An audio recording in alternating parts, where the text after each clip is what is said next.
Hello, I'm Bhargav Shukla, and this is Hybrid Reality Roundup, a community for hybrid cloud practitioners powered by Kemp Technologies' team of experts. In this video, I will show you how to deploy a Windows VM in Azure using Azure Marketplace. Here, I'm logged into my Azure subscription. I will start with creating a new item. In the resulting screen, I'm going to search for Windows Server. The search returns multiple results. I will select Windows Server 2016 Data Center. Here, I will accept the default to use Resource Manager deployment model. Next, I need to provide VM specifics. I will fill in the VM details including VM name, VM disk type, username, and password. The disk type will have direct impact on type of VM you can select in the next step, as well as the cost of the VM when deployed in Azure.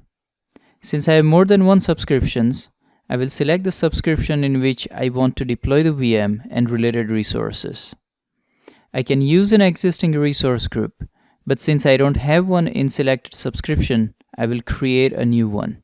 I also need to select Azure region where I want to deploy the VM. I will select East US. With Azure Hybrid Use Benefit option, you can use on-premises Windows Server licenses that include software assurance. Selecting this option will reduce the cost of Windows VM you are deploying, but you need to make sure you have valid license to do so. I will continue with the default and use the Azure provided Windows Server license.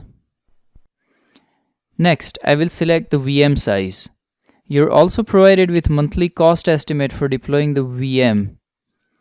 I will select D1_V2. Now, I need to provide details such as storage account, virtual network, and other details. I can create new ones if one doesn't exist. Note that Azure recommends new names and VNet configuration automatically. I can override default recommendations and create each resource if needed. One option I want to draw your attention to is extensions. The extensions can be from Microsoft or offered by partners. The extensions allow you to add functionality such as antivirus protection or configuration management. These can be very helpful in managing your deployments. Also note the high availability option. If I want my VM to be highly available, I must deploy more than one VMs in a high availability set. Azure ensures that VMs are distributed across infrastructure fault and update domains.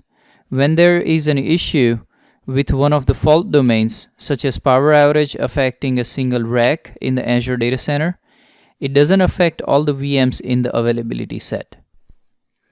I will accept the defaults here and continue.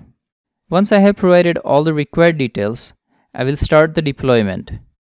The deployment may take a few minutes. Once the deployment is successful, I will be able to connect to the VM using a remote desktop client. And that brings us to the end of this video.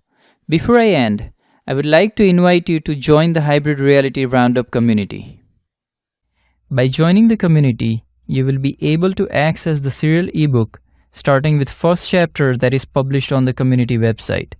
By being a valuable member of the community, you will also have access to our bi-monthly newsletter and webinar led by industry experts sharing their valuable insights. Lastly, for a limited time, you will also have access to the report 2017 Azure Application Delivery by the Numbers. This report provides insights into application delivery in Microsoft Azure, including the most widely deployed applications and services in Azure. We look forward to your valuable participation in the HRR community.